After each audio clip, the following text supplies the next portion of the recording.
Bienvenue sur le podcast Stronger Things. Chaque mois, avec Myriam, Thibaut et Willy, nous allons aborder des sujets sur le thème du sport, de la santé, de la performance et du business en général, avec nos 4 points de vue différents. Et merci d'écouter ce podcast, c'est le premier d'une longue série, je l'espère. Je suis accompagné comme toujours de Thibaut, Myriam et Willy, qu'on présentera dans le début du premier sujet. Aujourd'hui, nous abordons une actualité du CrossFit sur une nouveauté dans la saison des Games, et ensuite on plongera dans le thème de l'athlète de haut niveau, quels sont les sacrifices qui sont liés à la vie d'un athlète, et également l'écosystème qui vit autour. Sans plus attendre, je vous laisse partir sur ce podcast avec mes 3 hôtes.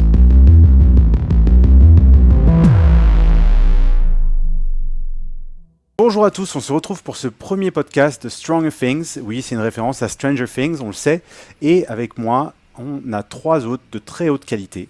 Avec, vous l'avez vu, Monsieur Willy Georges, Myriam Auquel et Thibaut Saline. Juste pour les présenter rapidement, pour ceux qui ne le connaissent pas, Willy, athlète professionnel, juriste à ses heures perdues, 3 fois athlète au CrossFit Games, 5 fois fittest man en France. On ne présentera pas à chaque épisode, Willy, parce que là c'est compliqué. Top 10 mondial en 2018 et aussi à ses heures perdues entrepreneur, parce qu'il a sa propre programmation et sa propre affiliée CrossFit. Dans quelle ville, Willy ? Châtenois, c'est près de Colmar, en Alsace. Eh ben, on est ravis de t'avoir ici. Et ensuite, on a... Tout le plaisir est pour nous, Will, t'inquiète. Et on a Thibaut. Thibaut, si vous ne le connaissez pas, c'est un kinésithérapeute de formation. Il est co-founder et CEO de la première et l'app numéro 1 dans le domaine du CrossFit, dans l'écosystème CrossFit, qui s'appelle GoWOD. Donc si vous ne l'utilisez pas, il est temps de s'y mettre. Donc il est également fondateur de l'appli qui est Mobility Pro, qui est dédiée au golf. Donc si vous faites du golf, eh ben, il est l'heure de la télécharger. Bienvenue Thibaut. Merci à vous de m'avoir ici. Ben, merci à toi d'être avec nous surtout. Et enfin Myriam. Myriam, elle est entraîneur de niveau 3, CrossFit niveau 3, également membre de l'équipe du séminaire staff de CrossFit, c'est-à-dire qu'elle forme des futurs entraîneurs de CrossFit et des futurs coachs de CrossFit à travers toute l'Europe avec une des meilleures équipes de coachs qui existent. Elle est également coach en nutrition et diplômée en micronutrition de l'université Paris-Descartes. Et vous l'avez peut-être déjà croisée au micro, elle est bien plus performante que moi, en train de commenter les CrossFit Games. Bienvenue Myriam. Et merci beaucoup. Je suis pas sûre que je sois plus forte que toi. On verra ça. Et aujourd'hui, on commence ce podcast avec un thème assez intéressant qui s'adresse à beaucoup de jeunes dans l'écosystème CrossFit, mais aussi en d'autres sports, qui est celui des athlètes de haut niveau et également de la réalité de la vie de ces athlètes de haut niveau. Mais avant de commencer ça, on attaque toujours ce podcast avec un petit peu d'actualité, notamment dans le domaine du CrossFit. On a vu la semaine dernière une annonce assez intéressante, notamment pour toi, Will, qui est le changement dans la saison 2023 avec une histoire de points. Alors, qu'est-ce qu'il en est ? On va regarder ça rapidement avec l'annonce officielle. Donc, un petit changement. Maintenant, on a un système de points qui classe les athlètes professionnels en CrossFit. Un petit peu comme au tennis et au golf, je pense que Thibaut il pourra nous en dire un peu plus. Et on a la force du champ des athlètes qui est pris en compte cette année. Ça veut dire quoi ? Ça veut dire qu'en fonction de la performance des athlètes de chaque région, on va avoir un certain nombre d'athlètes qualifiés pour la phase finale des Games, qui est les CrossFit Games. Et donc, on a un nombre minimum d'athlètes qui est pris. Par exemple, top 5 athlètes hommes et femmes en Europe. Et ensuite, ce nombre peut varier, va augmenter avec un minimum de 5, jusqu'à attribuer 17 places supplémentaires à travers l'ensemble des régions. Et donc ça, en fonction des zones de compétitivité et de la force de chaque région. Alors qu'est-ce que vous en pensez ? Will, tu as une petite pensée là-dessus ? Ouais, franchement, je trouve déjà que c'est un changement qui va dans la bonne direction parce que voilà, on est toujours dans une évolution, mais une évolution positive. C'est-à-dire qu'on vient améliorer le sport, peut-être se professionnaliser un peu plus. Parce que voilà, c'est vrai qu'on tend encore à se professionnaliser comme les autres sports, même s'il y a des gros progrès qui sont faits. C'est vrai qu'il y a eu pas mal de changements les années passées, avec notamment des changements de direction, des changements de PDG à la tête de CrossFit. Donc c'est vrai que ça n'a pas apporté une stabilité incroyable. Et j'ai espoir, en tout cas, j'espère vraiment que ces derniers changements vont permettre d'apporter cette stabilité dont les athlètes ont besoin et dont les sponsors ont besoin. Et quand les athlètes et les sponsors, on va dire, sont relativement stables et que tout va bien, généralement c'est bon pour le sport, ça va permettre de professionnaliser peut-être plus d'athlètes vont vivre grâce au CrossFit et moi je trouve ça cool. Après, en petite critique, j'aurais bien aimé qu'ils réalisent peut-être ça il y a que ça 2-3 ans quand ils ont effectué le premier changement, qu'ils ont fait les qualifications aux Games via les Open, c'était en 2019 la première année bah, ça aurait peut-être été le bon moment peut-être pour réaliser ça, parce que je trouve ça vraiment cool d'utiliser un classement mondial sur les résultats des 2 dernières années. Comme tu l'as dit, ça se fait au tennis et au golf. Au tennis, comme on en parlait, bah, c'est vrai qu'il y a la race qui est le classement actuel sur la saison en cours, qui va commencer à une date précise chaque année. À la fin de l'année, le classement de la race devient le classement mondial. Et là, CrossFit a décidé de prendre les 2 dernières saisons, ensuite faire un classement mondial pour attribuer plus ou moins de place. Je trouve ça cool, cohérent. Peut-être le timing, il est pas optimal, mais si on voit les choses avec un peu plus de recul, on se dit bon bah c'est que ça reste quand même positif et ça annonce plein de belles choses.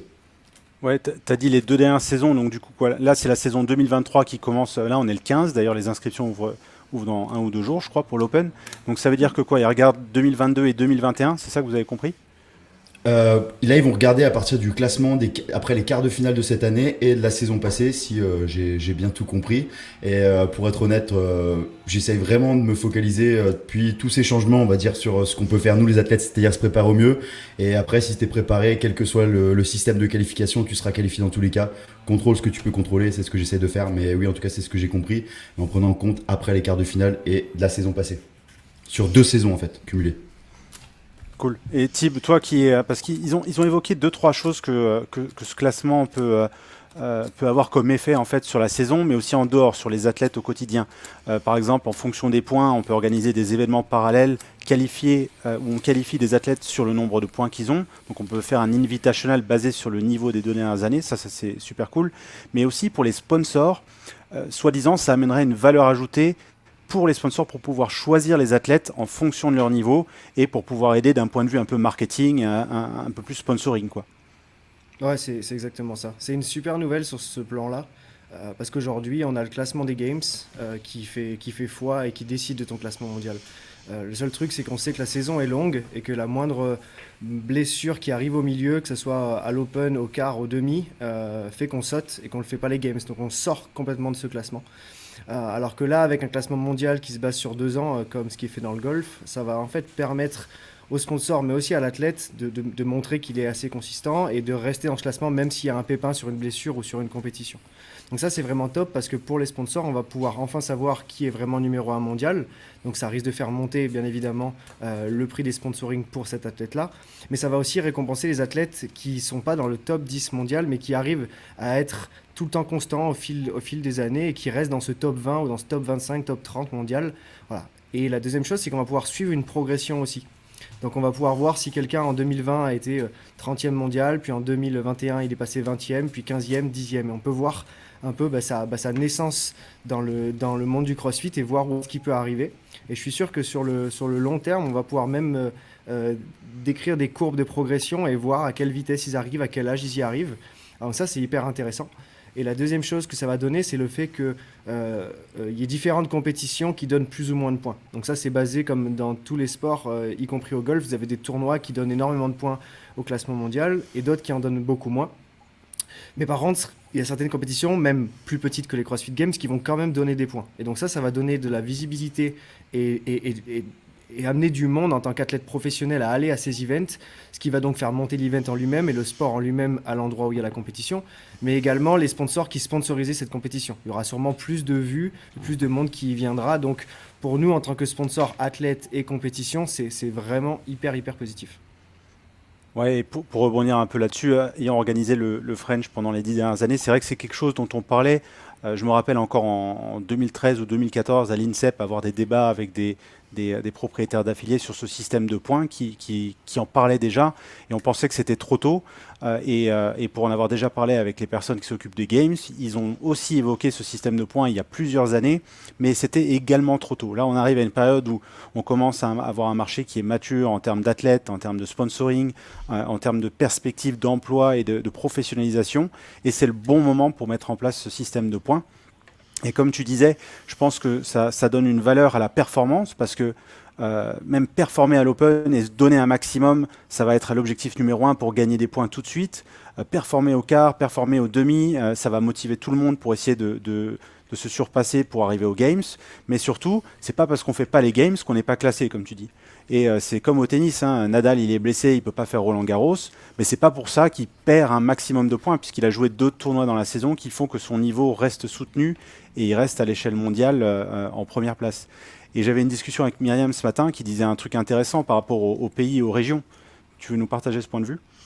Oui, moi je pense que déjà ce système, ça va apporter de la stabilité pour les athlètes, comme vous étiez en train de dire, mais aussi plus d'équité, en donnant un critère vraiment objectif avec cette force du terrain.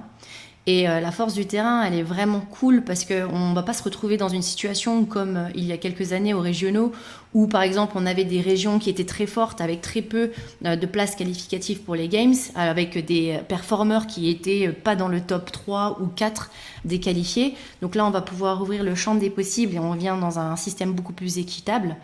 Et en plus, ça va permettre d'ouvrir maintenant les horizons pour les Open, pour les gens qui pratiquent le CrossFit de manière différente que par exemple des performeurs ou des gens qui vont aller aux Games, d'avoir peut-être des points, de pouvoir un petit peu stimuler aussi des forces de terrain qui sont en dessous, qui vont porter les athlètes des Games pour pouvoir montrer qu'il y a une région qui est aussi significative plus qu'une autre, puisqu'aujourd'hui on a toujours dans le scope les Games, les États-Unis avec beaucoup de spots qualificatifs, on a le Brésil avec très peu d'opportunités, et aujourd'hui on ne sait pas si c'est un critère très objectif, mais avec ce système ça va permettre d'avoir un critère le plus objectif pour avoir une force de terrain et plus de places qualificatives pour les athlètes qu'on veut supporter.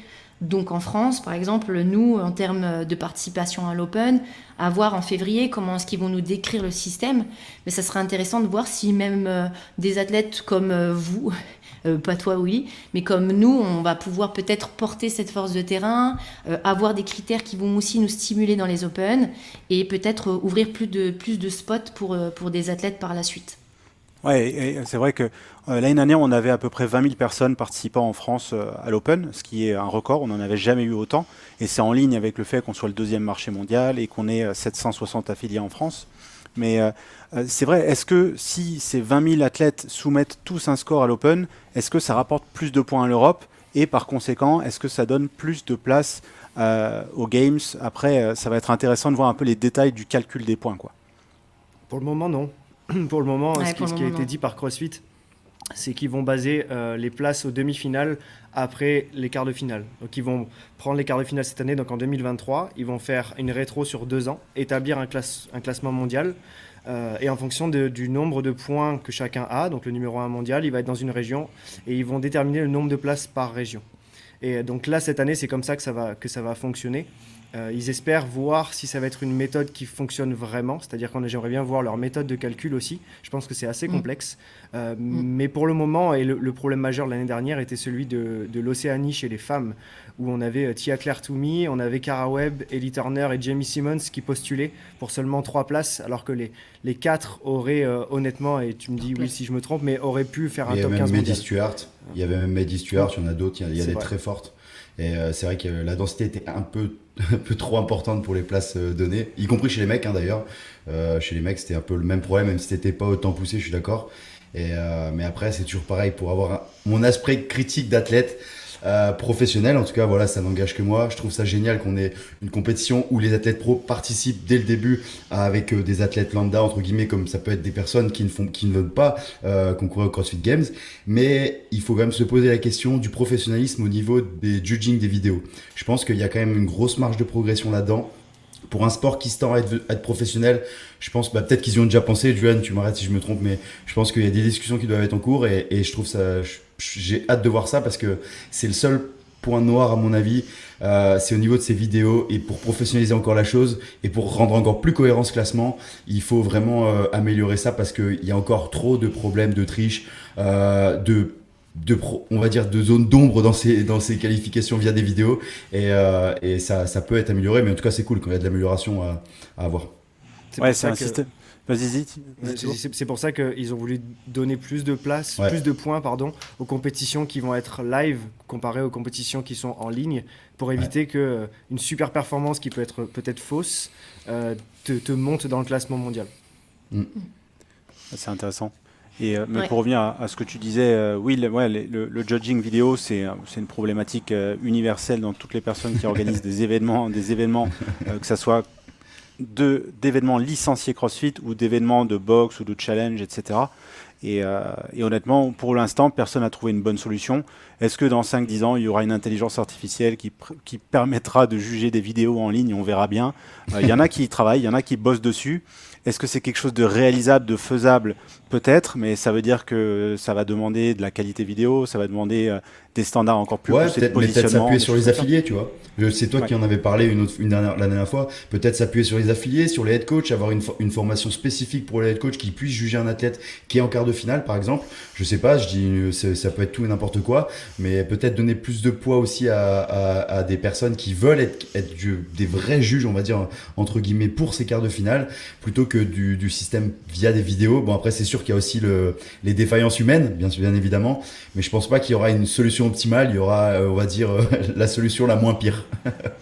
Après, sur les autres années, pour les personnes qui étaient dans le top en termes de judging, c'est Seminar Staff qui s'occupait justement de juger les vidéos du top mondial. Donc ça, en général, ça part quand même d'un principe où tu es sur des personnes qualifiées pour pouvoir te juger. Oui, bien sûr. Non, je parlais plus phase open, tu Ouais. vois, sur les phases open, parce que pour reprendre, pour les personnes qui ne savent pas ça, c'est juste que pendant la phase open, vont être vérifiées les vidéos seulement des meilleurs classements mondiaux. C'est-à-dire qu'une Oui. personne qui n'est pas dans les meilleurs classements mondiaux, mais qui a fait un top score sur un des WOD, n'aura peut-être pas sa vidéo de vérifier, mais par contre le classement de cette personne, il va coûter des points à une personne qui va avoir C'est ses vrai. vidéos vérifiées et qui va être dans le top du classement. Donc des personnes qui n'ont pas leurs vidéos vérifiées vont interagir et peut-être influencer négativement ou positivement un athlète qui va avoir ses vidéos vérifiées et qui va participer à la suite. Donc ça, c'est le seul point noir à mon avis. Après voilà, comme disait Julian, c'est vrai que c'est une vraie problématique, c'est compliqué. Je n'apporte pas vraiment d'éléments de réponse, donc voilà, je soulève un point qui a sûrement été déjà soulevé, mais c'est vrai que c'est compliqué et je me mets aussi à la place de CrossFit et c'est pas évident du tout. Ouais, Après, et- je pense que... Oh, désolé. Non, vas-y. Non, je pense que c'est un problème de riche qu'on a aussi, parce que les Open, c'est la première compétition qui est ouverte à tellement de monde. Et c'est la seule, en fait, qui est ouverte au monde entier, au bout du compte, avec tous les niveaux acceptés et acceptables. Donc, du coup, c'est juste que nous, en tant que personnes responsables, quand on juge les Open, c'est que déjà, on doit prendre ça à cœur quand on est au sein des box, pour pouvoir juger une personne, pour pouvoir soumettre son score et pour après le faire valider par le honneur. Donc, la personne, dans ce circuit, elle doit prendre ses responsabilités et pas prendre ça à la légère. Donc, c'est pas forcément compter des reps, mais le judge course, il existe. Maintenant, on a aussi notre capacité de pouvoir s'éduquer dans le CrossFit qui est importante et qui n'est pas négligeable et dont les gens qui participent aux Open devraient profiter. Et après, c'est de se dire, dans tous les autres sports, il n'y a pas cette opportunité de pouvoir avoir tellement de personnes qui se font juger et qui participent. Mais je comprends totalement la problématique de la personne qui va avoir un top score et qui, au bout du compte, n'est pas qui va fausser toutes les données quoi, pour le top score, pour les top mondiales. Ça, c'est compliqué et eux, ils devraient automatiquement avoir une vidéo soumise. Ça, c'est sûr.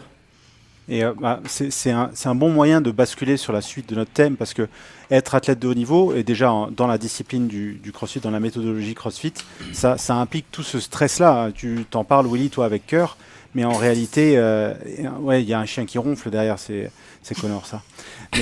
Mais en réalité, c'est l'athlète qui absorbe ce stress. Donc, il absorbe le stress de ses vidéos, il absorbe le stress de soumettre les vidéos des autres soumissions vidéo des autres athlètes contre qui il est en train de concourir. Il absorbe le stress des possibles pénalités, du point de vue des sponsors, de est-ce que ma vidéo va être mal jugée par les internautes, est-ce que j'ai bien mis ma caméra pendant le WOD. Tout ça, c'est un stress qui est accumulé en plus de tous les autres sacrifices que font les athlètes de haut niveau aujourd'hui. Et là, on ne parle pas que en CrossFit, hein, on parle dans toutes les disciplines sportives du monde. Un athlète de haut niveau aujourd'hui, c'est quoi, Willy, pour toi? C'est quelqu'un qui fait énormément de sacrifices. Après, voilà, c'est vrai qu'un athlète de haut niveau, la face, on va dire, visible de l'iceberg, c'est toujours l'athlète qui fait peut-être une passion, un sport que vous aimez, que vous adorez, que vous voyez vraiment comme un hobby, quelque chose que vous faites à la fin de votre journée, et qui le fait d'une manière professionnelle. Et voilà, on a souvent l'impression que c'est que des bonnes journées, c'est beau, c'est bien, parce que vous, du point de vue d'une personne qui n'est pas professionnelle, vous allez voir que c'est du CrossFit, donc c'est quelque chose que vous faites à la fin de votre journée pour votre plaisir. Mais au bout d'un moment, quand vous êtes athlète professionnel, ça devient pas forcément que du plaisir, c'est-à-dire que ça devient un vrai travail. Donc on essaye d'être parce que à la fin, nos revenus, ils dépendent de nos résultats et de notre capacité à performer. Donc, on va avoir toute cette pression qui repose sur nous constamment, sur aussi bien ce qu'on va faire. Donc, ça implique pas mal de sacrifices. C'est vrai que des fois, ça peut être tout bête, ça peut être refuser des sorties, refuser de prendre de la petite bière à la fin à la fin d'un dîner avec des amis ou pendant. Bref, il y a plein de sacrifices et ça englobe également des sacrifices qu'on peut faire étant plus jeune parce que voilà, la carrière d'un sportif, elle commence dès le plus jeune âge. Donc c'est pas mal de sacrifices, il faut pas voir que les bons côtés. Parce que voilà, après, on n'a plus la même vision vis-à-vis du sport. Par exemple, moi, j'ai pas la même vision du CrossFit, même si j'adore m'entraîner, je suis un passionné du sport. J'ai pas la même vision qu'une personne qui vient faire son heure de WOD à la boxe. Et donc, c'est vrai que du point de vue de cette personne, ça doit paraître incroyable. Mais il y a également des mauvais côtés. Parce que voilà, au bout d'un moment, des fois, comme tout le monde, on n'a pas envie d'aller au boulot, on n'a pas envie de faire ce qu'on a à faire. Mais on doit le faire quand même. C'est ce que j'appelle la discipline. Discipline parce que voilà, après, il faut savoir ce que vous voulez. Vous avez besoin de performer, vous avez besoin d'avoir des revenus et vous savez surtout que cette période de performance, elle va pas durer très longtemps. Ça va vraiment être très court. Donc, il faut l'optimiser au maximum et pour l'optimiser au maximum, il faut performer et en performant, en évitant de se blesser. Donc, c'est une pression constante. Je vais pas me plaindre non plus. C'est vrai qu'on a la chance de faire quand même un métier qui est incroyable. Mais voilà, c'est pas non plus tout rose tous les jours et c'est pas tout ce qu'on peut montrer sur les réseaux sociaux. C'est des fois plus complexe que ça. Il y a des hauts, des bas, des très bons moments, mais pour avoir ces très bons moments, il faut en passer par beaucoup d'autres qui sont pas forcément très bons. Tu dis des trucs super intéressants, Willy. Tu parles de métier, de travail. Donc aujourd'hui, ce qu'il faut comprendre, c'est que l'athlète, il est jugé par les perfs et par ce qu'on voit à la télé pour les athlètes de très haut niveau et par des combats pour des boxeurs, enfin des performances sportives vraiment à un point ponctuel, à un moment T, alors que l'athlète et sa carrière est déterminée par les 5, 10, 15, parfois 20, 25 ans qui ont été construits avant cette performance où on juge la personne, quoi. On l'a vu encore ce week-end avec Max Verstappen qui a une carrière de fou. Le mec, ça fait 20 ans qu'il se prépare, devient champion du monde, redevient champion du monde. Il fait une connerie un week-end, un truc où on le juge et toute sa réputation est ébranlée. Et c'est là qu'on comprend qu'en fait, un athlète, c'est une véritable entreprise. C'est un entrepreneur, sa boîte c'est lui-même, il doit diversifier ses revenus, il doit faire des investissements, il doit faire des sacrifices, il doit virer les choses de son quotidien qui ne sont pas bons pour son entreprise et il doit apprendre à franchir des obstacles et avoir une vraie vision de l'entrepreneuriat. Moi, ma question pour Willy et Mims, je pense, c'est à quel moment vous avez compris qu'il fallait faire ces sacrifices. En gros, à quel moment est-ce que vous avez ouvert votre entreprise d'athlète de haut niveau? Mims, vas-y, je te laisse, à toi l'honneur. Pour moi, moi j'ai commencé tôt, j'ai commencé le sport, enfin tôt, c'est tôt et tard, à 9 ans, 9-10 ans, et j'ai été sportive de haut niveau vers 16-17 ans. Donc déjà, en fait, on ne se rend pas compte que la carrière d'un sportif de haut niveau, comme tu disais, elle est préparée tellement longtemps à l'avance, et elle est déterminante pour une personne qui veut se lancer dans le haut niveau et performer dans des compétitions d'ordre mondial. Aujourd'hui, il y a vraiment une différence entre une personne qui considère qu'elle est à haut niveau et une personne qui commence tard, par exemple, une carrière, c'est ce qu'on voit souvent en CrossFit, et une personne qui peut ériger ça depuis des années et bâtir vraiment son socle sur des bases solides en haut niveau. En tout cas, c'est d'énormes sacrifices, c'est des sacrifices de vie. Et en vrai, c'est une orientation qui se prend dès le plus jeune âge. C'est pas une orientation qui se prend quand on est adulte, entre guillemets, et qu'on veut s'improviser, entre guillemets, sportif de haut niveau. Et donc, c'est se baser là-dessus. Et c'est donc des sacrifices de vie, des sacrifices de jeunesse, entre guillemets, des choses qu'on ne fait pas quand on est jeune et qui nous permettent, en tant qu'adulte, de devenir sportif de haut niveau. Et ça, c'est beaucoup de choses que les gens ne considèrent pas forcément. Et pour après arriver à en vivre, là, moi, j'en ai jamais vécu parce que j'ai été blessée et du coup, ça s'est arrêté directement. Et dans ce cas, moi, j'ai dû me recycler totalement et chercher une voie qui était complètement autre, qui avait rien à voir avec le sport. Et je pense que beaucoup d'entre nous, moi, en étant sportif de haut niveau à jeune, j'ai dû complètement abandonner le sport et me diriger vers autre chose. Donc, abandonner mon métier que je construis depuis que j'ai 9 ans, pour quelque chose de nouveau et réorienter ma carrière à la blessure. C'est un thème qu'on va aborder encore après. Et toi, Thib, qui côtoie souvent des athlètes assez connus dans notre discipline, même très connus, qu'est-ce que tu entends d'eux? C'est quoi les bruits de couloir? Quels sacrifices ils ont dû vivre? La première chose que j'avais vécue, c'était quand j'étais encore kiné du sport. Et du coup, je bossais qu'avec des athlètes qui étaient professionnels, avec le Montpellier Handball. Et donc, j'avais halluciné en fait sur le fait que c'était pas du tout l'image que j'en avais, ce sport de haut niveau. Et maintenant que je côtoie Willy et tous les athlètes du monde du CrossFit, je me rends compte à quel point c'est dur en fait, et à quel point on n'en a pas envie. Voilà, il faut passer quelques moments avec eux pour se rendre compte qu'en fait on n'a pas envie de faire ça. Voilà. Donc peut-être que certains le veulent, mais honnêtement j'en veux pas. Je préfère 100 fois faire ce que je fais et avoir mon stress que leur stress et leur fatigue. Et une des histoires que Matt Fraser raconte de temps en temps, c'est les sacrifices qu'il a fait pendant sa carrière. Donc tout le monde connaît Matt Fraser et à quel point il était dédié à sa carrière, mais c'est quelqu'un qui refusait littéralement tout. Donc il avait un objectif, c'était de gagner les CrossFit Games, et ce qu'il faisait, c'était il refusait de dormir après 9h30. Il a raté le mariage de son meilleur ami, c'est une des histoires qu'il raconte souvent, mais son meilleur ami se mariait 1 mois et demi avant les Games, et il a refusé d'y aller parce que ça voulait dire qu'il fallait qu'il voyage, ça voulait dire qu'il n'allait pas pouvoir s'entraîner exactement de la même manière ou pas avec le même matos, qu'il allait se coucher peut-être un peu plus tard, qu'il allait devoir faire semblant de boire une bière. Voilà. Donc tout ça fait qu'en fait il a décidé de couper court à ça et de dire non, désolé, je pourrais pas venir, j'ai les CrossFit Games à gagner. Tant mieux pour lui, il les a gagnés d'ailleurs. Mais voilà, ça veut dire le sacrifice dans sa famille. C'est des discussions que j'ai eues avec sa femme, Samy Moniz, qui disait en fait, le dimanche, quand il est en rest day, je lui propose d'aller juste marcher 5 minutes et d'aller faire un tour. Et en fait, il se pose la question à chaque fois de est-ce que ça va m'aider à gagner ou non les CrossFit Games. Si la réponse est ça va m'aider, il y va. Si la réponse est non, ça va pas m'aider, au contraire, c'est pas bon pour moi, il y va pas. Voilà, donc ça veut dire sacrifier sa vie sociale, sa vie de couple, voir moins ses amis, moins parler, avoir une rigueur tous les jours. Et ça, je pense qu'on se rend pas compte à quel point c'est épuisant, parce que c'est pas seulement sur 1 mois et demi, hein. C'est toute l'année et il se laisse peut-être 3 semaines off, et c'est tout.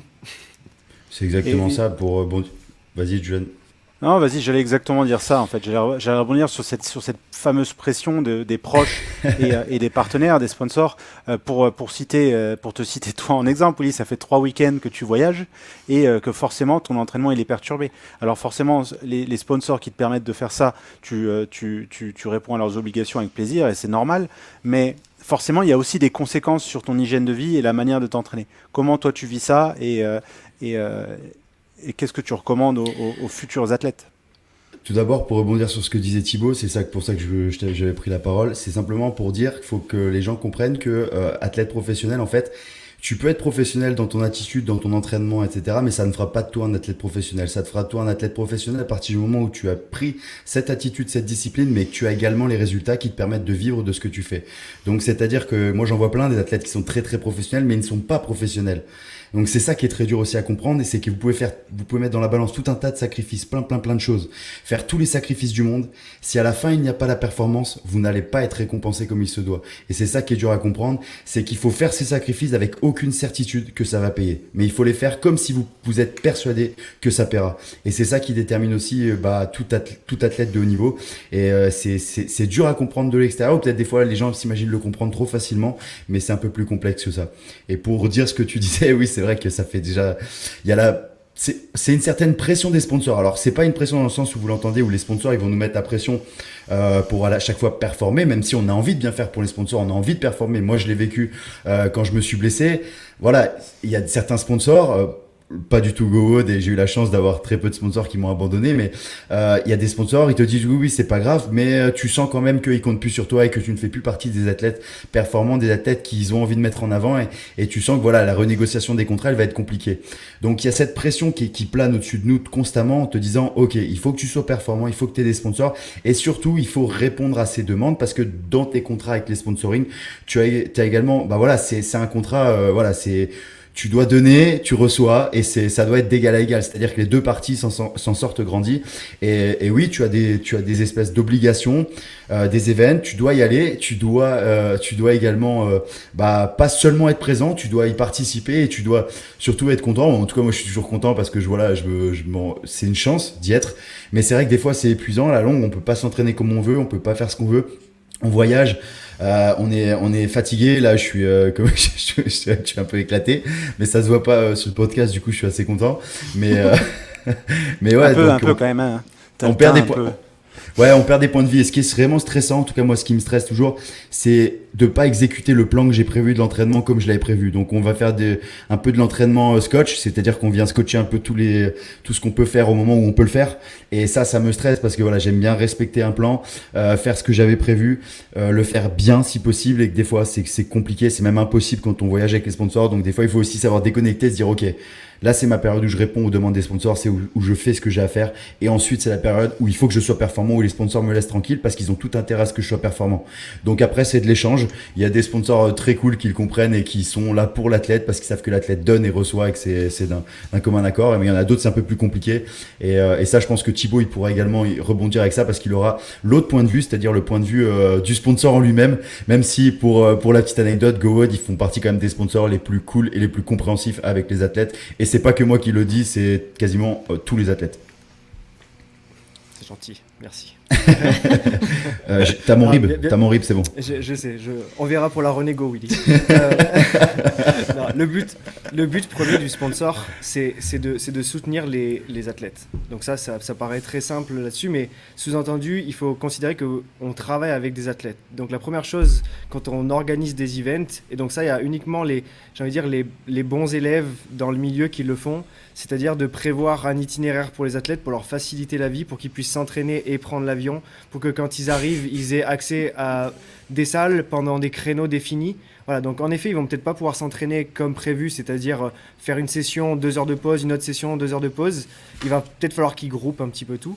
Mais par contre, il faut leur permettre de s'entraîner. Parce que sinon, on travaille pas avec des athlètes, on travaille avec des influenceurs. C'est complètement différent, mais chez GoWOD, mais ça marche aussi avec Nobull, avec Rogue, avec tous ces grands acteurs-là qui ont compris. Ils font tout pour que l'athlète puisse maintenir sa routine d'entraînement. Et une des grandes pressions des sponsors qui est évoquée pour les athlètes, elle est malheureusement due au fait qu'il y a pas mal de sponsors aujourd'hui qui basent tout sur la performance de l'athlète. Donc j'ai déjà vu certains contrats qui ont des clauses de blessure ou des clauses de grossesse, et non pas positives, mais plutôt négatives. C'est-à-dire en cas de blessure qui dure plus de 6 mois, eh bien on réduira ton contrat de temps. Ou si jamais tu es enceinte, ton contrat s'arrête. Voilà. Donc imaginez un peu la pression qu'on a quand on est athlète et qu'en plus on doit gérer avec ça. On ne décide pas de la blessure, hein, on la subit, et derrière on subit en plus ça. Donc moi j'ai une vieille expérience de quand j'étais kiné du sport avec un handballeur qui était au top de son sport et qui s'est blessé 2 fois d'affilée et qui malheureusement a perdu quasiment tous ses contrats. Ses sponsors ont joué avec lui en lui disant on va réduire ton contrat de 80%, et qui du coup s'est retrouvé avec des crédits et tout ça sur le dos et qui ne pouvait pas rembourser, hein. Donc je m'étais juré de faire l'opposé complet. Donc nous on a une clause qui dit que si vous êtes blessé, on s'engage à vous aider financièrement, si besoin en plus, pour vous aider à revenir le plus vite possible. Pour vous, cette pas clause pour la est vraie. performance. Je confirme, elle existe. Cette clause, elle existe vraiment. C'est pareil pour la grossesse, c'est pareil. Voilà, on accepte tout. Ce sont des Mais c'est athlètes les seuls. qui ont une vie. Voilà. Ouais. En tout cas, j'espère que il y d'autres avait eu suivront en écoutant ça. Il y avait eu un scandale un peu en 2019-2020 avec Allyson Nike Felix. qui avait eu des réductions de contrats et de paye en fonction, si l'athlète est enceinte, elle a une réduction sur son contrat, et tout ça c'était dans son contrat. Et je crois qu'il y a une loi qui a été votée en 2021 ou quelque chose d'assez classique, des clauses qui ont été rajoutées en 2021 seulement pour justement protéger les athlètes qui étaient dans ces conditions, quoi. Ouais, c'est une super chose. Et je voulais aussi rebondir sur ce qu'a dit Willy, sur le fait d'avoir beaucoup d'events. C'est plutôt un conseil qu'on pourrait donner avec Will aux futurs athlètes de haut niveau ou ceux qui veulent faire du haut niveau. C'est de bien comprendre que si la performance vient, les sponsors viendront. C'est la première chose et non pas l'inverse. Il ne faut pas être sponsorisé pour performer. Il faut d'abord performer et montrer aux sponsors qu'on est bon, et ensuite ils vont venir à nous. Et la deuxième chose, c'est ne vous précipitez pas sur les sponsors, ne prenez pas n'importe quel sponsor, regardez bien les petites clauses, dans le sens où il y a beaucoup de sponsors qui vont baser leur contrat sur uniquement de la performance, et donc ça veut dire un paiement fixe qui est très faible, mais par contre d'énormes primes de performance. Ça peut avoir de super revenu, hein. Si vous appelez Matt Fraser et vous gagnez 5 fois les games d'affilée, peut-être que s'il avait prévu ça dans son contrat, il est multimillionnaire grâce à ça. Par contre, imaginez qu'il n'y arrive pas, et bien du coup il se retrouve avec un tout petit fixe. Donc il a fait tout ça pour pas grand chose. Donc il faut être motivé, avoir une carotte pour performer, c'est bien, mais ça risque de vous amener aussi à faire plus de compétition et donc plus de volume et donc ne pas récupérer, et donc sur le long terme, et ça Will pourra vous en parler, sur le long terme vous allez être perdant. Donc ne vous jetez pas sur n'importe quel contrat, regardez bien, et j'ai tendance à conseiller de dire prenez du fixe et quelques bonus de performance si jamais ça vous plaît parce que ça vous challenge, mais ne misez pas tout là-dessus parce qu'une blessure arrive vite et vous vous retrouvez avec rien. Exactement. C'est- Je veux juste rajouter un petit truc, Julian, je suis désolé. Vas-y, vas-y. Mais pour beaucoup de jeunes athlètes qui m'envoient des messages, ou des fois qui viennent me parler, ou à des compétitions, peu importe, souvent je tiens exactement le même discours que Thibaut, parce on a la même vision des choses, et c'est super important ce qu'il vient de dire, parce que voilà, il faut mieux se concentrer sur des sponsors qui croient en vous sur le long terme, et non pas qu'avec des grosses carottes, et ne sautez pas sur la première occasion du sponsor. Prenez le temps, faites moins de compétitions, par contre quand vous en faites une, vous la faites bien et vous performez. Un athlète qui fait trop de compétitions, ça c'était quelque chose que Matt Fraser m'avait dit il y a de ça 3-4 ans à un event à l'époque pour un de nos sponsors en commun, et il m'avait dit, moi je fais pas beaucoup de compètes parce que voilà, quand j'en fais une, je veux la faire bien, je veux gagner, je veux me préparer pour les Open, pour les Games. C'est pour ça que vous l'avez pas vu faire beaucoup de compètes. Donc entraînez-vous pour des compétitions et ne faites pas 25 000 compétitions, car vous n'allez jamais progresser, car vous n'aurez pas de plan précis d'entraînement. Donc voilà, il faut pas le prendre mal quand un coach ou quelqu'un vous le dit ça. Entraînez-vous, ayez un plan, appliquez ce plan, travail, régularité, patience, et vous verrez que tout est possible. Julian, excuse-moi. Non, non, c'est vachement intéressant ce que tu racontes, parce qu'il y a un podcast avec Brent Fikowski, je sais plus si c'était avec Morning Show Cap, qui est sorti il y a 2 jours, où justement il commençait à dire l'inverse. Lui, il s'est tellement préparé pour des événements ponctuels, il s'est tellement focalisé sur les games, et il a jamais vraiment performé au niveau où il voulait, qu'il est un peu frustré d'avoir pas fait plus de choses et de pas avoir pris plus de plaisir dans son entraînement en prenant part à plus d'événements. Et donc maintenant, ce qu'il fait, c'est qu'il prend part à, dès qu'il a envie, il se dit, ben tiens, je vais le faire. Et il se prend un peu moins la tête. Et donc en fait, on voit qu'il y a une approche qui doit dépendre de son niveau, de la faculté réaliste de performer, comme tu dis, Will, de ton influence. Est-ce que vous gagnez de l'argent à travers votre influence, ou est-ce que vous gagnez de l'argent à travers vos performances plus votre influence, ou à travers uniquement vos performances, comme par exemple Matt Fraser. Clairement, c'est pas quelqu'un qui misait sur l'influence, mais à travers la perf, il a influencé. Donc vraiment, il faut réussir à comprendre qui on est. Et ensuite, moi, j'ai une autre question pour Thibaut, avant d'en adresser une à Mims. C'est pour dévier un peu du sujet. Si tu es un athlète qui commence à performer, voilà, tu as fait quelque chose de pas trop mal en France, comment est-ce que tu approcherais un sponsor? Et ensuite, comment est-ce que tu négocierais pour être quelqu'un qui est bien vu, entre guillemets, ou au moins de le faire de la bonne manière? Est-ce que tu arrives et je dis, je veux un fixe de 5000 balles par mois, ou j'aimerais travailler avec vous? Est-ce que tu dois d'abord avoir un fit entre l'athlète et la marque? Peut-être que moi, je dois utiliser GoWOD pendant des mois et me dire, j'adore GoWOD. Regarde, j'ai fait au moins 800 heures de mobilité ces 6 dernières années. Est-ce que tu veux bosser avec moi? C'est quoi la bonne démarche à suivre? Ça, la première, c'est celle que tu viens de décrire. En tout cas pour nous, la première, c'est on va regarder si tu crois vraiment en ce qu'on fait. Et la seule façon qu'on ait, soit tu es déjà utilisateur de notre app GoWOD et on va aller le vérifier dans la base de données. Donc on reçoit beaucoup d'emails, les gens qui disent j'adore ce que vous faites, je suis fan, je le fais depuis des années. On va vérifier, c'est pas vrai. Donc ça commence pas très bien comme discussion. Mais après, ceux qui le sont vraiment, on en a plein. Et aujourd'hui, si vous regardez notre roster d'athlètes, on n'en a pas un qui n'utilise pas GoWOD pour de vrai. Donc que ça parle de Willy, de Matt Fraser, de Justin Medeiros, de Gabriela Migala, Brooke Wells, peu importe qui, ils font tous GoWOD. Et donc ça, c'est la première chose, c'est comme ça qu'on va construire une vraie relation. Et ensuite, la seconde chose, ça peut être un produit que vous ne pouvez pas voir si la personne a utilisé, mais qui est intéressé par ça. Vous pouvez toujours lui offrir ou voir comment il va répondre à ce produit, comment il l'utilise. Et en tant qu'athlète, eh bien, faites-vous une vraie idée. Utilisez vraiment, donnez vraiment votre feedback à la marque. Ils vont apprécier un feedback honnête. Et derrière, c'est à la marque de décider combien ils vont vous donner. Et là, c'est un petit peu ce que je disais tout à l'heure, c'est-à-dire faites attention à ce qu'ils vont vous donner. Principalement, si vous les contactez, chaque athlète a une valeur marchande. C'est un peu triste à dire, mais c'est un peu le cas. C'est pour ça aussi que le classement mondial va nous aider à mettre une valeur marchande sur un classement et sur une vraie performance. La difficulté, elle vient principalement de quelqu'un qui est encore nouveau, qui n'est pas encore dans ce top 50 mondial, qui va peut-être performer. Et ben, je leur conseillerais d'accepter de travailler avec des marques qui sont des marques de qualité, qui sponsorisent des grands athlètes et d'accepter de travailler pour moi.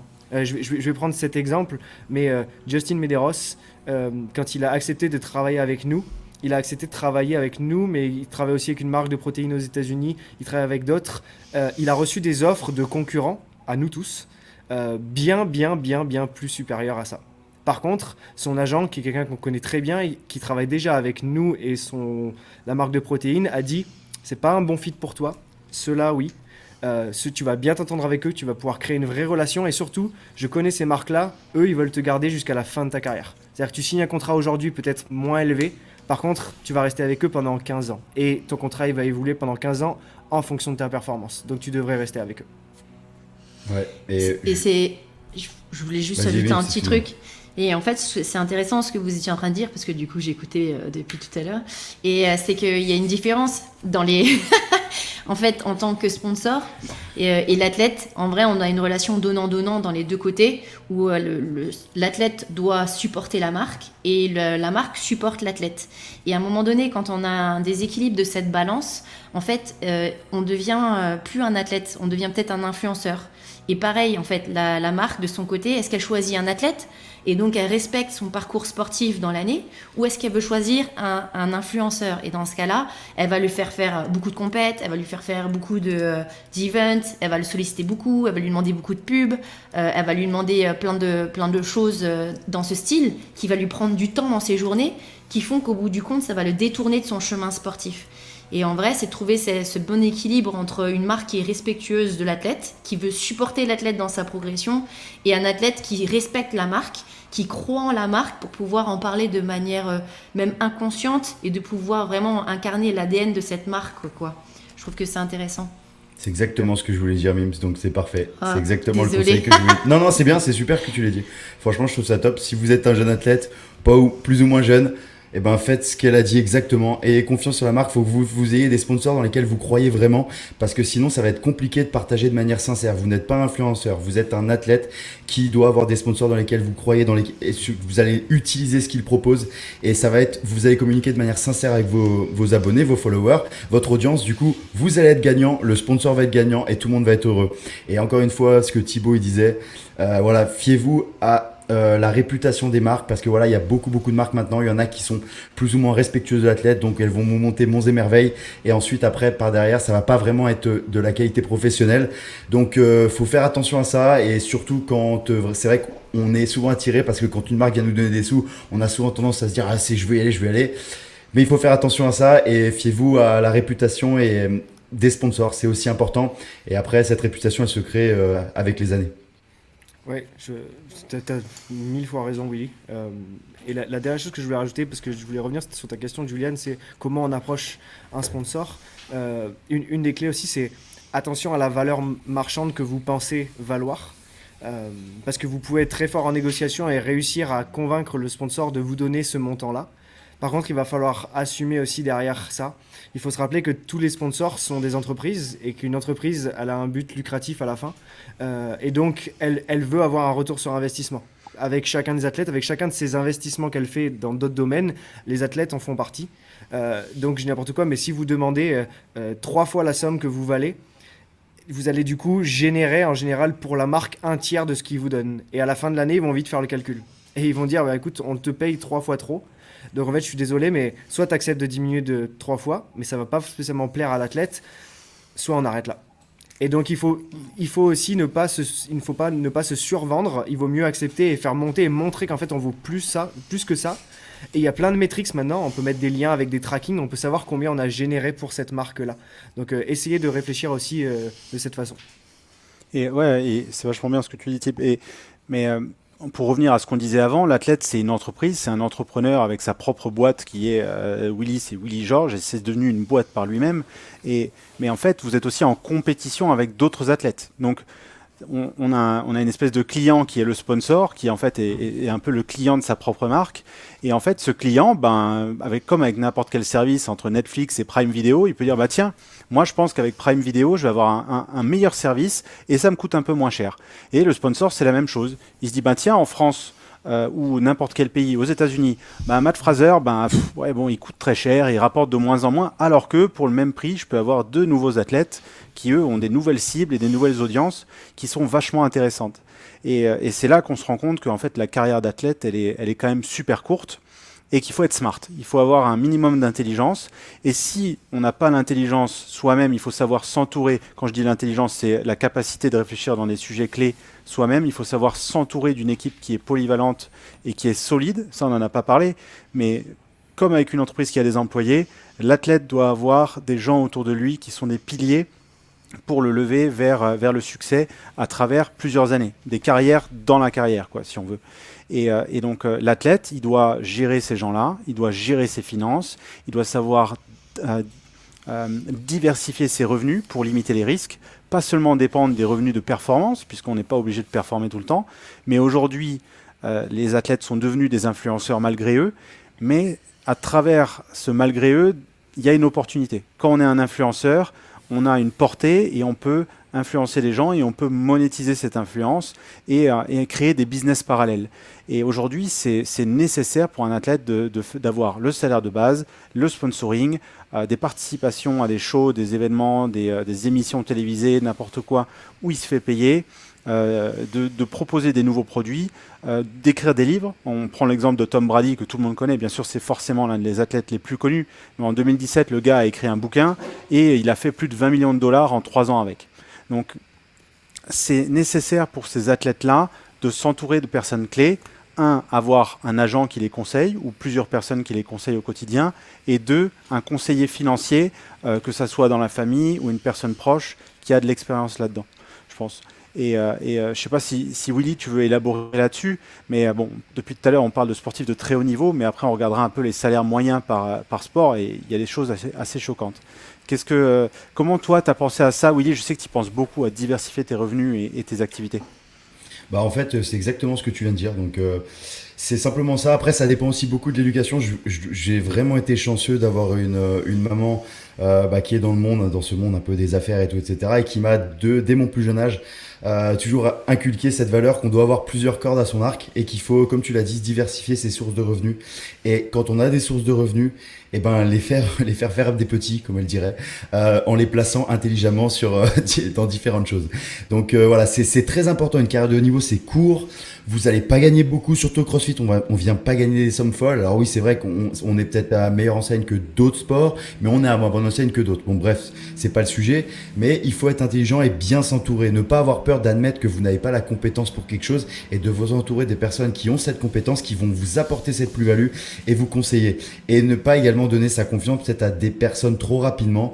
Moi, je sais que voilà, j'ai la chance d'avoir un cercle fermé dont vous faites partie. Voilà, c'est je sais quand vous me donnez des conseils, c'est des conseils qui comptent, des conseils que je vais appliquer. Je sais que vous ne le dites pas, vous les dites pour mon bien. Et donc, je vais pas me poser la question de savoir si c'est quelque chose de bien ou pas bien pour moi. Mais encore une fois, comme tu l'as dit, c'est important de diversifier ses revenus et de penser à l'après. Si vous pensez à l'après votre carrière, quand votre carrière est finie, c'est trop tard. Il faut y penser dès le début. Les Tom Brady et compagnie, pourquoi ce mec-là est super smart et réussi comme il le fait? Pas que je parle pas dans le sport, simplement parce que ce mec a pensé à l'après-carrière alors qu'il est toujours en activité, mais dès sa première année de carrière. C'est ultra important et ça veut pas dire être présomptueux, c'est simplement être smart, être intelligent et être conscient que tout peut s'arrêter, aussi bien par non-performance que par une blessure. Moi, ma blessure, pour rebondir là-dessus, c'était peut-être une des meilleures choses qui pouvaient m'arriver parce que ça m'a fait diversifier tout ça. Ça m'a bougé, ça m'a mis un petit coup de pied au cul pour faire d'autres choses. Et ces autres choses maintenant font que si ma carrière d'athlète elle s'arrête maintenant, eh ben j'ai d'autres sources de revenus et également d'autres sources dans lesquelles je prends du plaisir et dans lesquelles je diversifie mon activité. Et ça, c'est ultra important et ça rejoint à 100% tout ce que tu as dit en expliquant ce sujet. Ah, c'est cool ce que tu dis, Will. Et depuis tout à l'heure, c'est vrai qu'on parle beaucoup du CrossFit et des sports de haut niveau. Maintenant, si on revient un peu plus à la réalité, les chiffres en France, le salaire moyen perçu par un athlète professionnel s'élève à 7 600 € par mois. Forcément, ce chiffre, il est faussé par ceux qui gagnent énormément et qui vont dévier la courbe vers le haut. Alors, les athlètes français, le salaire des athlètes français varie entre 69 € et 15 200 € brut mensuels. Le salaire d'un joueur de foot est d'environ 27 000 € par mois. Et ce montant peut grimper jusqu'à 45 000 € pour certains joueurs en Ligue 1.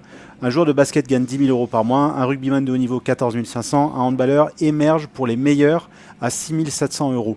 Et donc on peut aller, et le handball est encore un sport assez connu en France, qui a eu sa notoriété ces dernières années. Mais si on va dans le volley, dans l'athlé, Mime, je ne sais pas si toi tu as des chiffres ou des pensées par rapport au soutien et au salaire, mais ça serait intéressant de partager ça, quoi. En vrai, en athlète, il n'y a pas beaucoup d'athlètes qui gagnent leur vie avec justement le sport en lui-même. Et la plupart du temps, quand on rentre dans le centre à l'INSEP, typiquement, vous avez normalement des conseillers financiers quand ils vous arnaquent pas, puisqu'on a vu qu'il y a eu des scandales au sein de l'INSEP avec des conseillers financiers qui ont détourné l'argent d'athlètes comme Ladji Doucouré, par exemple. C'est encore un procès qui est en cours, mais même dans cette sphère-là, on va dire de haut niveau, il y a eu des athlètes qui ont été abusés parce qu'ils n'ont pas eu d'éducation suffisante. Et en plus, c'est vraiment les seuls qui en plus gagnent de l'argent. Sinon, après, dans les circuits comme dans l'athlé, typiquement, vous êtes payé par votre club. Le club par des financements qui sont liés aux conseils régionaux, donc c'est pas énorme, et en plus vous allez devoir cumuler un boulot à côté. Donc typiquement il y a à chaque fois il y a des associations qui sont faites, comme par exemple la gendarmerie nationale, la RATP, c'est souvent ce type d'entreprise, ou même Decathlon, où en fait l'athlète, vu qu'il n'a pas encore assez d'argent ou ne gagne pas sa vie grâce à l'athlète, il va devoir faire un mi-temps à la gendarmerie, un mi-temps à la RATP. Par exemple, les lutteurs, typiquement à l'INSEP, c'est eux qu'on envoie à la RATP. Et eux, ils y bossent tous à mi-temps. Mais en vrai, ça veut dire qu'on est en train de fusiller leur carrière d'athlète de haut niveau, parce qu'en fait, ils peuvent plus se consacrer à l'entraînement à proprement dit. Donc, en athlète, pour le cas de l'athlète, typiquement, ces chiffres correspondent pas du tout, quoi. Ouais. Et Tib, toi tu t'y connais plus en handball, je pense, avec ton expérience, tu veux partager un peu de chiffres là-dessus? Ouais, je me suis occupé de l'équipe du Montpellier Handball pendant 4 ans, je crois.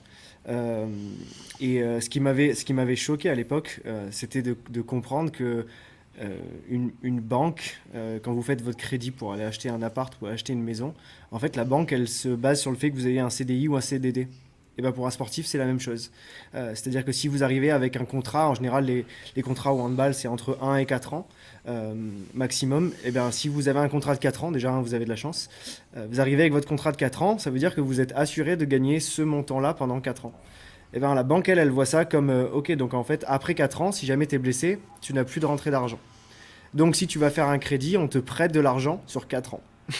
Donc je sais pas si certains ont des crédits ici, mais personnellement le mien il est sur 25 ans et pas sur 4. Donc imaginez sortir en fait tout sur 4 ans. Donc en fait on voyait des joueurs qui gagnaient entre 5 et 10 000 euros par mois, mais qui en fait mettaient la quasi-totalité de leur salaire dans leur crédit pour être capable d'acheter un bien immobilier et avoir un toit au-dessus de leur tête sûr. Donc en fait ils vivaient avec rien pendant 4 ans. Et puis à la fin des 4 ans, ils re-signaient un autre contrat de 4 ans, ils revendaient leurs biens, ils rachetaient un truc plus grand, ils mettaient tout. Donc en fait, ils essayaient d'investir tout ce qu'ils avaient pendant leur carrière. Et tout à l'heure, tu parlais des salaires du sport, et j'ai quelques idées donc, dans le handball et dans d'autres, dans le triathlon ou dans le crossfit maintenant, puisque je fais partie des gens qui rémunèrent ces athlètes crossfit. Ce qui, je pense, est quelque chose que la majorité des gens pensent, c'est qu'ils gagnent énormément dans leur vie, ou que, voilà. Alors oui, certains, Matt Fraser, Tia Claire Toomey, ils gagnent vraiment, vraiment, vraiment bien leur vie. Voilà. Ils sont, je pense, millionnaires. Voilà. Ils sont deux, uniquement, et ils ont gagné les Games à eux deux 11 fois. Voilà, donc c'est plutôt pas mal. Par contre, dès que vous sortez de ce top 5 mondial, eh bien, il y a déjà une grosse baisse de salaire. Dès que vous êtes entre le top 5 et le top 10 et top 20, et après le top 20, il faut savoir que ces athlètes qui ont aussi énormément de dépenses, parce que ce qu'on leur donne en tant que sponsor ou les compétitions, eh bien, c'est taxé, et en plus c'est du brut. Donc ça diminue beaucoup ce qui reste dans leur poche. Et la deuxième chose, c'est qu'ils doivent se rendre sur les compétitions. Et Will sera mieux placé pour en parler, mais j'ai fait le voyage moi aussi aux Games et je vois ce que ça coûte par personne pour aller à Madison, s'acclimater au changement horaire, rester là-bas, faire la compétition, l'hôtel, la bouffe. C'est un billet entre 5 si vraiment vous êtes très fort et vous avez un vol pas cher, qui peut monter jusqu'à 10 000 euros. Donc vous allez faire les CrossFit Games, il vous faut déjà 10 000 euros juste pour les CrossFit Games. Il fallait déjà vous qualifier, donc il fallait aller à Londres pour faire une demi-finale qui vous a coûté encore des sous. Donc, ils ne gagnent pas beaucoup d'argent encore. Le sport va être amené à grandir en CrossFit. Mais dans tous les sports, on a tendance à voir ces mecs-là à être sponsorisés par une grande marque et à se dire il doit toucher des fortunes. C'est quasi tout le temps pas le cas. Voilà. À part les superstars dans des sports comme le football, la NBA, la NFL, le golf ou le tennis, où vraiment ils ont des salaires qui dépassent l'entendement parfois. Mais dans la plupart des sports, et les athlètes que vous allez pouvoir croiser au Krebs de Montpellier et qui sont des athlètes qui ont fait 4 fois les JO, bah, c'est des mecs qui travaillent à côté ou qui ont qui ont un side business ou en tout cas qui vont galérer à la fin du mois. Et ça, c'est important parce que vous devez vous mettre tout ce que vous avez dans votre carrière. Et en fait, vous faites passer votre vie personnelle d'un point de vue familial, mais également d'un point de vue financier. Vous dépensez tout dans votre matériel, vous dépensez tout dans le transport, tout dans la nourriture. Voilà, et c'est hyper dur. Ouais, et pour rebondir sur ce que tu dis, hein, les salaires, comme tu dis, NBA, NFL, enfin tout ce qu'on connaît, 8 millions de dollars de moyenne pour la NBA, ça c'est avant le Covid. Hein. Après Covid, ça a été un peu différent. Il y a eu une grosse crise pendant 2 ans pour ces athlètes. Enfin, grosse crise. C'est relatif pour eux en tout cas. 3 millions de dollars pour la NFL, à la Liga au foot 2,55 millions, Ligue 1 1,3 et voilà, et on diminue au fur et à mesure de la réputation de ces sports. On n'a pas les sports français ici, mais ça serait intéressant de pouvoir avoir ça sur ce graphe. Mais on voit qu'il y a un écosystème qui est très différent entre certains sports, certaines disciplines et d'autres. Et bah forcément, hein, ça demande à ces athlètes de s'adapter à ce style de vie et à être sûr d'avoir envie de faire ça. Et donc, ça devient des métiers passion hein, pour beaucoup d'entre eux, où il faut être capable de persévérer à travers les blessures, le burn-out et toutes ces choses. Après, en CrossFit, pour revenir là-dessus, et je pense que même Will il pourra commenter là-dessus, on a la chance, encore une fois, d'avoir une discipline et un écosystème qui est très virtuel et très basé sur le média et l'influence. Et donc, ça donne beaucoup d'opportunités, contrairement à d'autres sports. Hein. Si vous regardez des jeunes athlètes d'athlétisme, c'est encore très très difficile d'avoir une sphère d'influence où, j'en sais pas moi, dans la course à pied où on a un public qui est plus âgé, par exemple, qui est peut-être moins sur les réseaux sociaux, c'est quand même difficile de monétiser ça, de créer du contenu et de créer une marque si on n'est pas un athlète au top niveau, si on n'est pas le Usain Bolt du sport, quoi. Oui, je sais pas si... vas-y. Ouais, carrément, c'est exactement ce que tu dis, et ça rejoint ce qu'on disait tout à l'heure avec d'avoir des sponsors dans lesquels on croit pour communiquer de manière sincère. C'est important d'avoir une valeur parce que, comme tu l'as si bien expliqué, dans le CrossFit, on a la chance, et ça c'est une vraie chance, d'avoir un sport qui est virtuel, qui est monétisable virtuellement. Donc, c'est-à-dire on peut créer du contenu pour mettre en avant des sponsors et ensuite gagner également des revenus complémentaires grâce à ça, parce qu'il n'y a pas que les prize money, il n'y a pas que ça. La majeure partie est pour tous les athlètes, aussi bien les Tia, les Matt Fraser et tout. Voilà, les Tia, les Matt Fraser, pour être tout à fait honnête avec vous, les prize money qu'ils gagnent avec les games, c'est une toute petite partie de ce qu'ils gagnent, parce que ce qu'ils gagnent on va dire en plus grosse quantité, c'est grâce aux sponsors. Et donc on va dire que c'est très important d'avoir des sponsors dans lesquels vous croyez pour communiquer de manière sincère et également le faire de manière constante avec des vraies valeurs. Il n'y a pas que ça. Il faut être également des athlètes qui partagent de bonnes valeurs. Essayer toujours d'être droit dans ses bottes, même si des fois c'est compliqué, parce que voilà, il n'y a pas que du tout rose également avec les sponsors, mais il faut le faire. Et c'est vrai de prendre conscience qu'il y a des sports qui sont moins bien logés que nous, ça fait également réfléchir et de se dire qu'on est quand même chanceux au CrossFit. Et comme tu l'as dit, c'est le tout début et dans quelques années, ce sera encore mieux. Je pense que les athlètes du futur, ils seront encore plus professionnels, mieux rémunérés et il y en aura beaucoup plus. C'est surtout ça qui m'intéresserait, c'est qu'il y ait beaucoup plus d'athlètes plus professionnels, beaucoup plus d'athlètes qui vivent grâce au CrossFit. Et ça dépend pas que des marques, ça dépend également des athlètes et de l'organisation CrossFit Games. Donc je pense que de ce qu'on voit, ça va dans la bonne direction. Ouais, ça dépend surtout de l'écosystème au total, hein, qui grandit année après année. Quand on regarde en 2001 versus aujourd'hui, versus même 2012 en France où il y avait 4 box, cet écosystème en fait et cette capacité de monétiser les gens de l'écosystème, il vient à travers le nombre de personnes qui font partie de l'écosystème. Donc il faut que le camembert grossisse pour que chacun puisse se couper une part qui est la même chaque année, mais en fait qui grossit puisque le camembert grossit.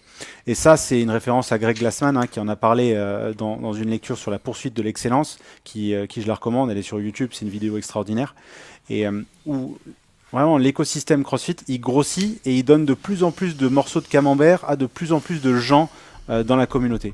Et aujourd'hui, il y a 760 affiliés avec, je sais pas, 150, 200 pratiquants par salle et un certain nombre de coachs, un certain nombre de propriétaires d'entrepreneurs.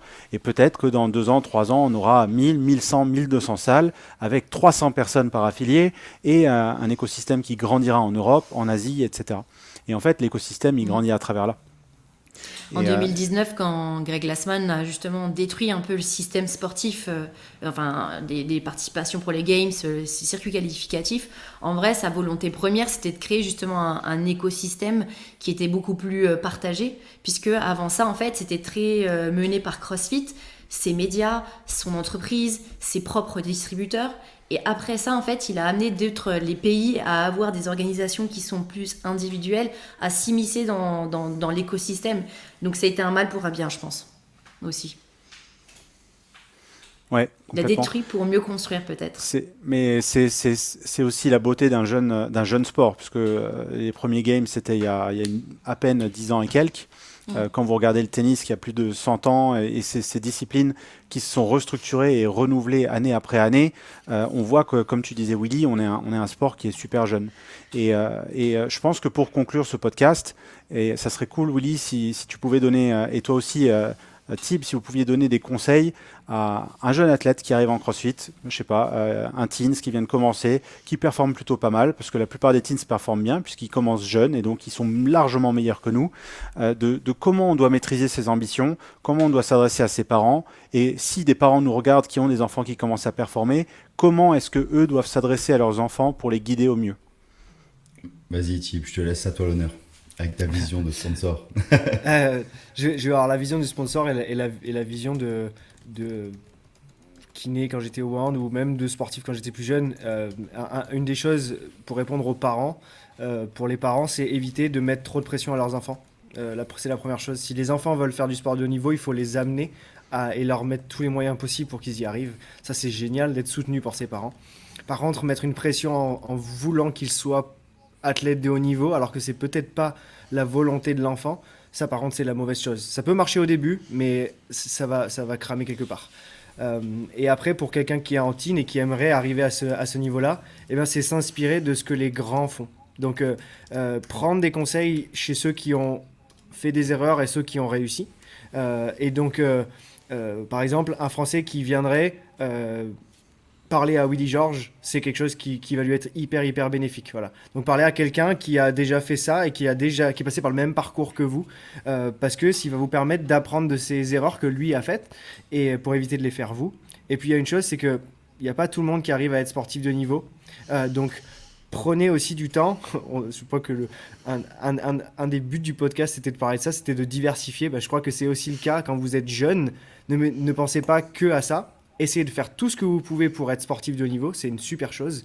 Par contre, pensez aussi à continuer les études, pensez aussi à continuer l'entrepreneuriat si vous êtes entrepreneur dans l'âme, mais faites quelque chose à côté. Tout peut s'arrêter très vite, tout peut être génial aussi, et dans tous les cas, vous ne l'aurez pas fait pour rien. Voilà, donc continuez ça, vous reprendrez vos études plus tard, vous reprendrez votre futur métier plus tard si vous en avez envie. Si jamais entre-temps vous avez une carrière à la Matt Fraser et que vous êtes multimillionnaire, et bien peut-être que vous ferez autre chose, tant mieux pour vous.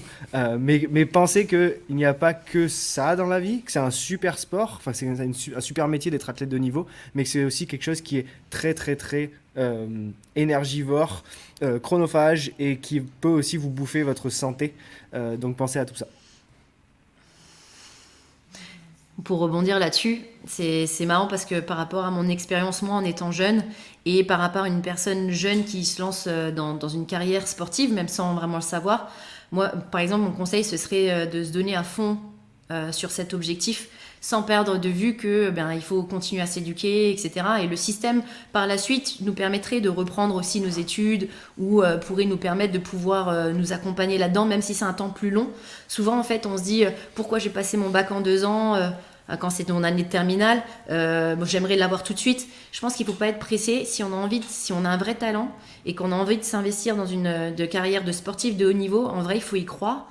Et je pense qu'il faut donner 100% de son attention là-dedans en tant que jeune, ne pas se laisser divertir par des choses qui disent dès le début, fais attention parce que ça va durer qu'1 an et après tu feras plus autre chose. Il faut quand même se donner un maximum de chance en tant que sportif de haut niveau et jeune sportif, sinon à un moment donné on n'y arrive à rien. C'est pas en faisant la moitié des choses dans ce sport, parce que c'est un sport où on doit se donner à 2000%, enfin c'est un métier où on doit se donner à 2000%. Si on y va juste à moitié, on n'arrivera jamais à concrétiser d'être dans le top 10 ou dans un top 2 pour gagner vraiment de l'argent. Donc oui, il faut, il faut se donner des opportunités d'études, mais il faut aussi considérer c'est sur quoi je veux me baser. Est-ce que je vais être sportif de haut niveau? Et si c'est ça, je dois me lancer à fond. Ouais, carrément. Pour rebondir sur ce que tu dis, moi, dans un premier temps, je crois pertinemment une seule chose. Si vous voulez devenir sportif de haut niveau, que vous êtes jeune ou moins jeune, peu importe, croyez en vous. Dans votre parcours, vous aurez plein de monde qui vont ne pas croire en vous. Donc, ça sert à rien que vous ne croyez pas en vous. Faites en sorte que votre travail compte et faites-le bien. Si vous faites quelque chose, faites-le à 100%. Ne le faites pas à 95% ou 97% et ensuite espérez que ça marche. Ça peut marcher dans quelques cas. Dans tous les cas, à chaque fois, le travail, il bat le talent. Il faut avoir un peu de talent, certes, il y a la génétique dans le CrossFit, bref, peu importe, c'est pas le sujet. Mais croyez en vous et bossez dur. Mais bossez dur, pas forcément sur une journée, sur 2 journées, sur 3 semaines, sur un mois. C'est bosser dur sur des années. C'est de la régularité. Ça ne sert à rien d'aller vite quand vous voulez aller loin. Il faut penser à l'avenir et c'est super important. Ça rejoint ce qu'on disait, ayez plusieurs cordes à votre arc. Moi, c'est ce que je rabâche aux jeunes quand je parle avec eux. Je leur dis, ça sert à rien de dès le début d'avoir tout dans la balance dans le CrossFit. Si vous avez tout dans la balance CrossFit, c'est-à-dire que vous mettez toutes vos billes dans le CrossFit, vous allez avoir une pression monstre parce que si le CrossFit ne va pas bien, vous allez avoir toute votre vie qui ne va pas bien. Alors que si vous avez, comme il disait Thibaut, des études, d'autres choses, etc. Et ben, si le CrossFit ne va pas, vous avez toujours vos études. Vous pouvez quand même faire un autre métier. Et faire un autre métier ou faire d'autres études, ça va pas vous empêcher d'être performant, ça va pas vous empêcher de peut-être devenir l'athlète de haut niveau que vous avez envie de devenir. Bien au contraire. Moi, par exemple, pour parler de mon exemple personnel, je faisais des études de droit, j'étais en M1 et c'est à la fin de mon M1, je me suis dit bon, la CrossFit, je commence à gagner un peu d'argent, ça marche bien, je vais essayer. Avant, j'étais en espoir au Loup Rugby, ensuite je jouais en fédéral 1 hier Carqueiranne au rugby. Je gagnais un peu d'argent avec ça, mais quasiment pas grand chose. Et ben, je faisais des études de droit et je bossais au cinéma ou à Decathlon. Et ben voilà, pour gagner ma vie, parce que je gagnais pas grand chose, mais j'ai toujours continué les études parce que j'avais une maman qui était intransigeante là-dessus, très intransigeante. Merci maman. Et donc c'est important croyez en vous, c'est le plus important. Il faut vraiment que vous croyez en vous et que vous laissez personne vous détourner de vos objectifs ou vous dire que c'est pas possible. Prouvez-leur au contraire que c'est possible. Merci Will. Je crois que ton discours a tellement stimulé le mec qui fait la tondeuse derrière que t'as réveillé la bête. J'entendais, j'essayais de rester sérieux, mais j'entendais Connor ronfler. Ouais, c'était un sacré Connor derrière toi. Mais ouais, pour résumer ce que vous dites, on n'a qu'une vie en soi. Et ce qu'il faut essayer de faire, c'est être une bonne personne. Et être c'est pas un athlète de haut niveau, c'est un humain de haut niveau en fait qu'il faut essayer d'être. Exactement. Je pense qu'il faut tenter de s'améliorer dans plein de sujets différents, se considérer comme un entrepreneur dès qu'on comprend cette notion. Et un entrepreneur, ça investit dans divers thèmes et ça voit dans quoi c'est bon et ça essaye de performer dans les choses où c'est bon. Et je pense que quand on est jeune, il faut essayer de faire ça en s'améliorant petit à petit. Essayer d'être une éponge, mais surtout essayer d'être sympa, d'être cool, de sourire et de prendre du plaisir dans la vie de tous les jours. C'est quelque chose qui n'est pas facile quand on est jeune et il faut apprendre à le faire le plus vite possible pour en bénéficier. En tout cas, je vous remercie parce que je pense que c'était un sujet super intéressant. On voulait faire 45 minutes, on a fait 5 heures et 20 minutes. Non, on a fait 1 heure et 5 minutes et on a même zappé 2-3 sujets. Mais j'ai hâte de vous retrouver pour le prochain épisode qui sera probablement sur la nutrition et certains mythes qu'on va essayer de dégommer à la tronçonneuse ou à la tondeuse, tiens. Et merci Thibaut, merci Mims, merci Willy, et on se retrouve très bientôt. Abonnez-vous à Stronger Things, merci. Ils font comme ça les youtubeurs apparemment. Abonnez-vous dessous. Allez sur TikTok, sur Insta, abonnez-vous aussi, et à très bientôt. Ciao tout le monde. Salut. Ciao.